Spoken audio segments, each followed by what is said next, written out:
Hello and welcome back to Matt's Automotive Channel. I just finished this video up and I thought I would just create another little short video that I can tack on to the beginning just to let you know safety is very important, and in this video I modified this ball joint separator here a little bit, and I just want to make it very clear that I don't necessarily recommend that anybody do that. Anytime you modify a tool, well, in this particular case I've weakened it. And anyway, anytime you modify a tool, it may not operate as intended, and I don't want anybody to get hurt. So please, if you do this, do it at your own risk. Take all the safety precautions, wear safety glasses, gloves, whatever. But I don't necessarily recommend that you do what I did. So if you do decide to do this, it's at your own risk. So I just wanted to make that very clear. Anyway, let's go ahead and get started. Problem. Broken, not broken yet.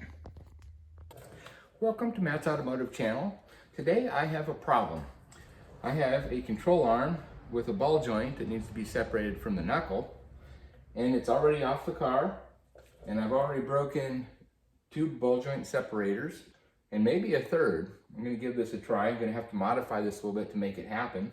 But anyway, you're probably asking yourself, Matt, why are you doing this off the car? It'd be a lot easier on the car. You could take a pickle fork and really weld away on it and whatnot, which is obviously going to be more difficult to do with it off the car.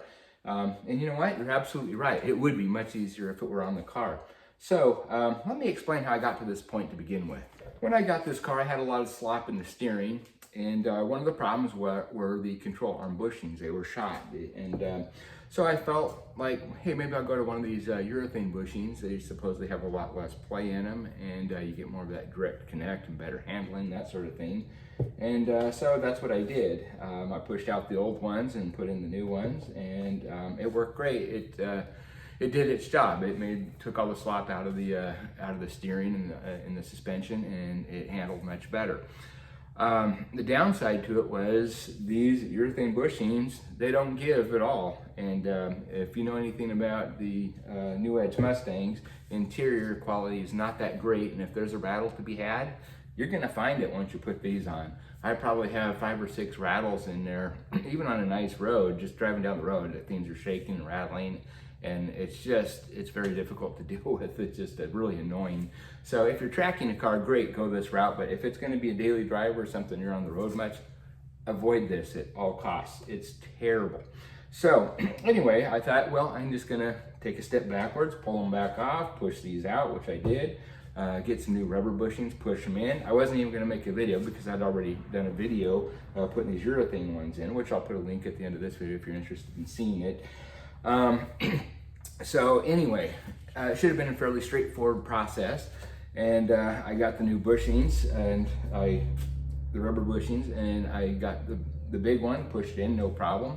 The smaller one, I tried to push it in, and it was a problem. It started bending this, and I put a little separator in here to prevent that, which I did in every time I pushed one of these things in or out. But it wouldn't go. So I thought, well, maybe it's misaligned or something. And so I pulled it back out and then tried pushing it back in, and no, it just would not go. And so what I did was I took some measurements of this bushing, which fit just fine, just like the OEM ones, and then the new ones. Well, it turns out that the new ones were 15 thousandths too large a diameter. That was on one of them, and the other one for the other side was 10 thousandths too big. So they weren't consistent, and they were too big. And if I had a lathe, I could have modified it and shaved it down a bit, but I don't have one, so I didn't want to go that route. And I'd already compromised this one a little bit by bending it. And the reason I didn't take the ball joint off is I didn't want to wreck it, didn't want to have to go through that headache. And so I usually pull the control arms off with the knuckle on it, and then do the bushing work, and then put it back on. So anyway, now that I feel like this is compromised a bit, I figured I'm just going to go ahead and get some new control arms anyway. These are kind of rusty and kind of in bad shape anyway. And the new control arms will come with brand new bushings and also a brand new ball joint. So that leaves me at this point where I need to remove this knuckle here, get it off here so I can put it onto the new ball joint control arm when I receive it. So I went ahead and since it's out the car, using the pickle fork would be kind of difficult. I mean, how do you secure this? Right away on it, kind of difficult. So I figured I'll use one of these ball joint separators. I have this type here, and of course I put it on there, then started screwing this thing down, and I wrecked the threads on this thing. This thing's toast now, it doesn't work. So I figured I'll use another type. This one I believe came from Harbor Freight. Now I did have to modify this a bit. You'll see that I kind of ground this out and notched it out a little bit more than it was, because this ball joint here is 7/8 inch diameter, and this was about, well, it was 7/8 at the edge here, but as I got further in towards the inner portion of this jaw, it was reduced down to about 3/4 of an inch. So I ground it out and then put it on, and started torquing away on it, put the impact on it, and boom, it broke. So I have another one. This is a good wrench one, and I have the same problem. You know, it says, and that's another thing, when you buy one of these and it says that you have you know, 7/8 inch jaw opening here. That's true, but it's only right at the very end here and not further in. So I'm gonna have to grind this one out a bit too to get it around this ball joint. It's just too fat. It's a very big ball joint for a relatively small car. Seems like overkill. So anyway, this one, as you can see, is much more heavy duty than the Harbor Freight one. So I'm hoping that this one's gonna work and I don't break it. But I'm gonna have to modify it first. So anyway, let's go ahead and start that. If this fails, this will be an excuse to get a better ball joint separator. Or I may end up just taking it to the machine shop and having them deal with the problem, which I really don't want to do. I don't like to have other people fight my battles for me. It's much more satisfying if you can just do it yourself. But it may come to that if this one gets destroyed. So anyway, let's get started and try to get this thing separated. One thing that I want to point out here with this ball joint, I did go ahead and tear the rubber boot off so you can see in here a lot better. But one of the problems, and I think this is a real common mistake and problem that people have, is if you notice this ball joint here where the rubber boot usually resides, the diameter is actually smaller than it is right here.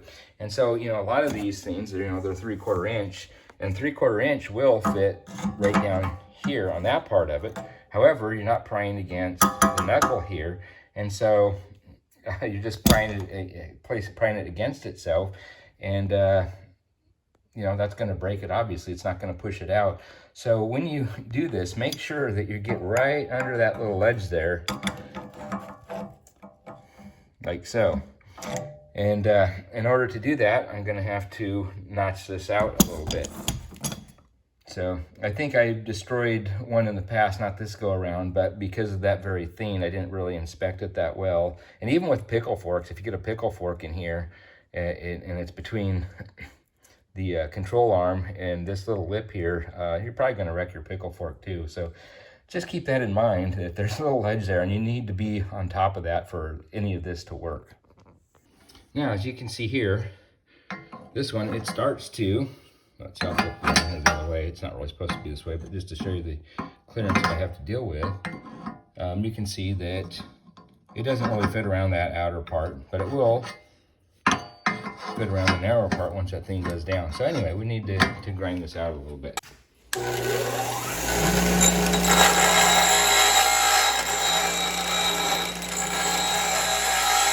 Okay, so you can see now that we got our 7/8 all the way down deep into the jaw. All right, so let's go ahead and try putting this on now. There we go. You can see it seats really well in there. Now, just for the record, I don't advocate that you do what I'm doing here, grinding away. Anytime you grind away material, you're obviously going to weaken it. I don't care. I'm to the point where if this breaks, I don't care. I'll either take it to a machine shop or get a stronger separator. Okay, now another thing before you do this sort of work. I have had these things come flying off before. So bear in mind, if it flies off, it's going to go in the direction that it came on. I had one actually fly across the whole garage once, so this can be kind of dangerous. So that's why I rotated this the other direction and have it upside down. So if something comes flying off, it's gonna be directed downward and not up into my face. Again, if you do this, wear protective equipment, wear your safety glasses, helmet, whatever. But just to let you know, this can be dangerous. So take all the safety precautions you can, or just take it to a professional and have them deal with it. Okay,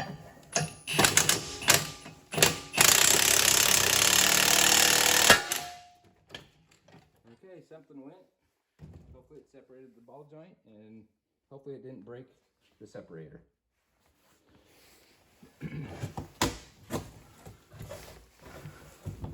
We got it separated.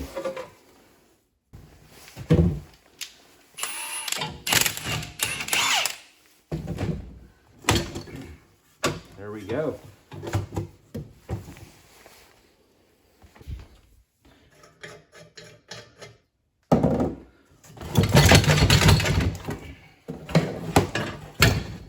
We got the shield bent a little bit there. We got it out. Okay, let's try the other side.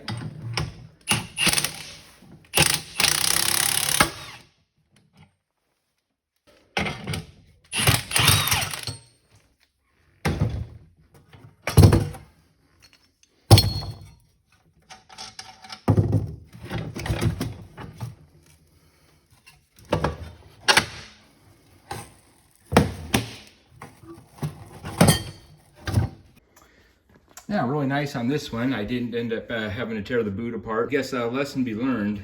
Just be sure that your jaw is wide enough and that it is directly underneath the knuckle here. So it's touching only that and nothing else.